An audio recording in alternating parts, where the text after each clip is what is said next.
আজকে তোমাদের কিডনি বিষয়ে একটি গুরুত্বপূর্ণ কিছু জিনিস শেয়ার করব। কারণ আমাদের শরীরে কিডনি তো একটি গুরুত্বপূর্ণ অঙ্গ। অনেকেই কিডনি নিয়ে চিন্তিত। অনেকে আমাকে বলেছো যে আমার কিডনি কি করে খারাপ হয়েছিল বা কিডনি খারাপ হওয়ার আগে কি কি লক্ষণ। শুভ সকালের অনেক অনেক শুভেচ্ছা আমার পরিবারে তোমাদের সবাইকে জানাই অনেক অনেক স্বাগত। আজকে শুক্রবার।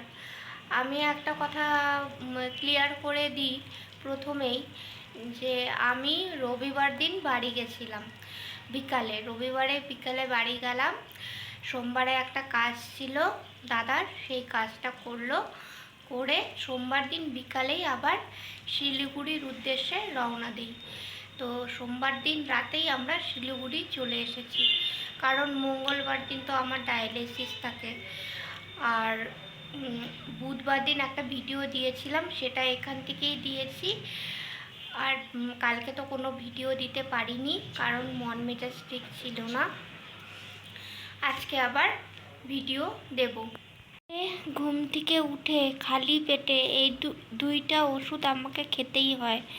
এটা থাইরোনম, এটা থাইরয়েডের, আর এটা তো গ্যাসের ওষুধ। না খেলে তো মানে সারাদিন, যদি এখন আমি এই ওষুধগুলো না খেয়ে জল খাই, জলটা শুধু খেলেও জলটাও বমি হয়ে যাবে, যেহেতু কিডনি খারাপ।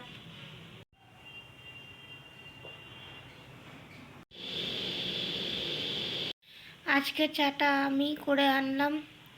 ছোট কাপের চাটা আমার আর বড়টা ওর। এখন চা খাবো।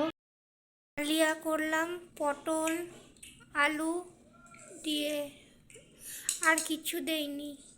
অল্প একটু নুন, সামান্য একটু চিনি আর অল্প একটু হলুদ দিয়ে প্রেসারে করলাম ডালিয়াটা। এখানে আলু পেঁয়াজ কেটে রেখেছি আর টমেটো, এটা দিয়ে অল্প একটু চাটনি করব।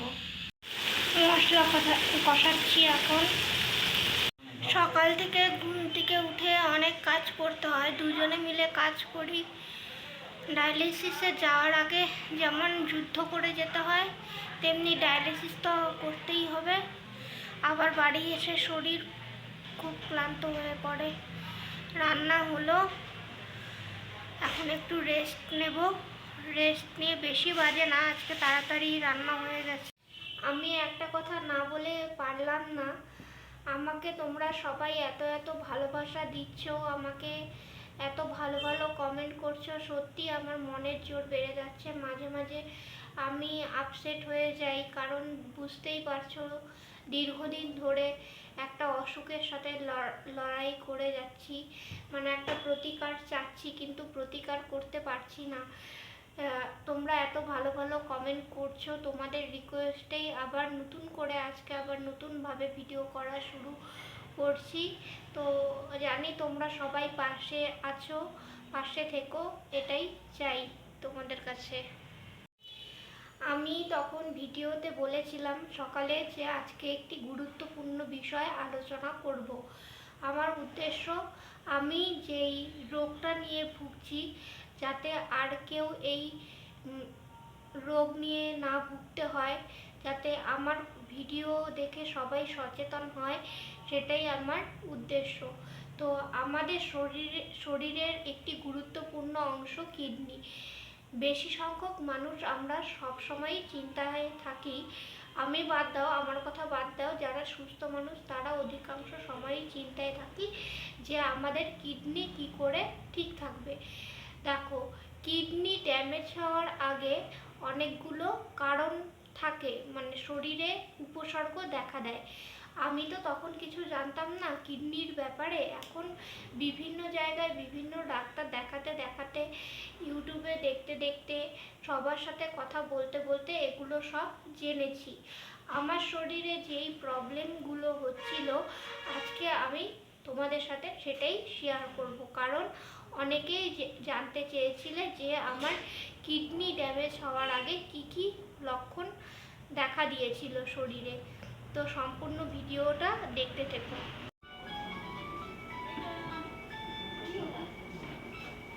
প্রথমেই বলে রাখি, আমার অনেক দিন ধরেই শরীরে খুব ক্লান্ত ভাব লাগছিল, মানে কিছুই যেন ভালো লাগছিল না। সেটা আমি 2018 সালের কথা বলছি, মানে আমার স্পাইনাল কর্ডের অপারেশনের পরের কথা বলছি।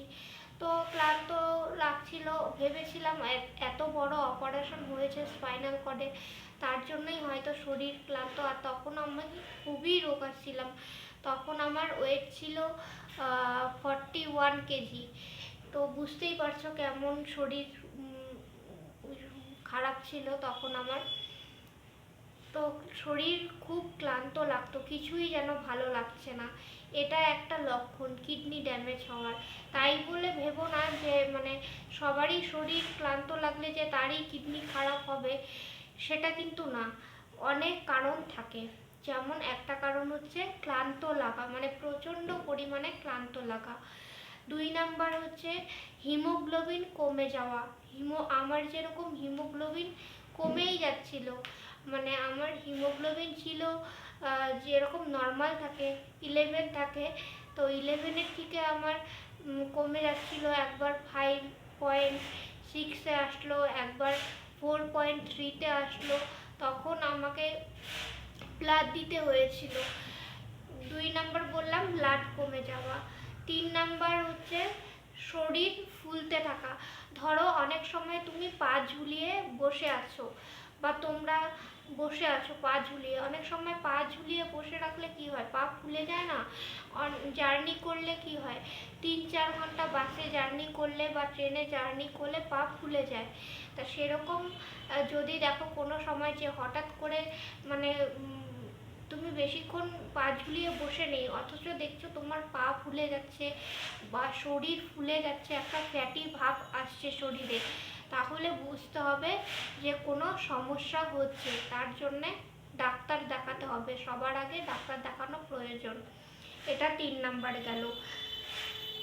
4 নাম্বার হচ্ছে যাদের হাই প্রেশার আছে, তাদের দেখবে হঠাৎ করে প্রেশার বেড়ে যাচ্ছে।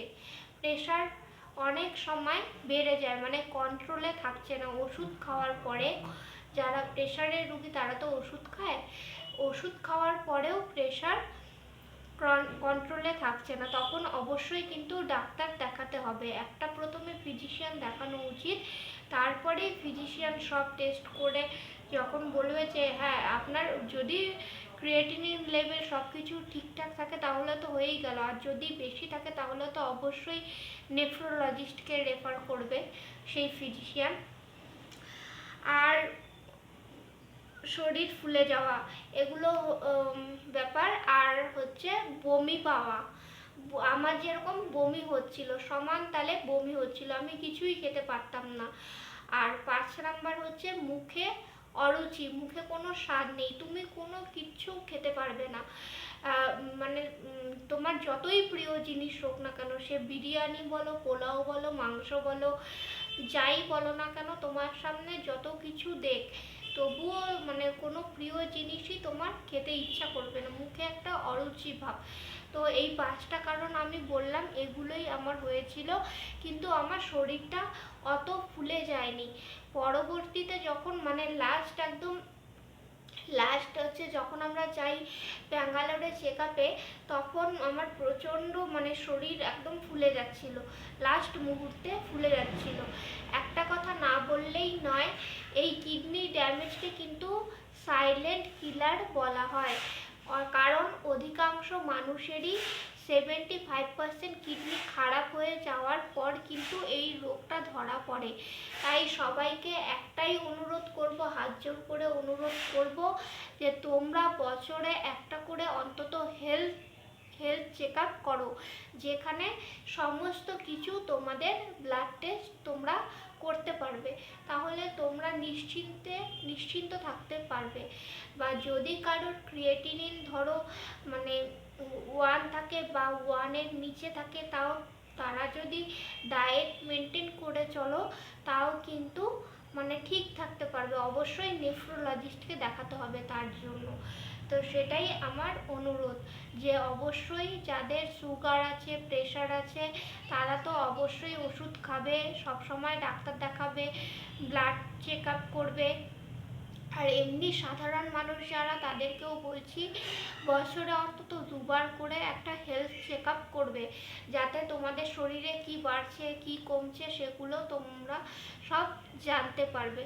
তো আমার এই সমস্যা হয়েছিল কিডনি খারাপ হওয়ার আগে, সেই কারণেই তোমাদেরকে সচেতন করার জন্যই আজকের আমার এই ভিডিও। আজকের মতো ভিডিও এইটুকু। ভালো লাগলে অবশ্যই লাইক করবে, চ্যানেলটা অবশ্যই সাবস্ক্রাইব করে দেবে, এইটুকুই তোমাদের কাছে অনুরোধ।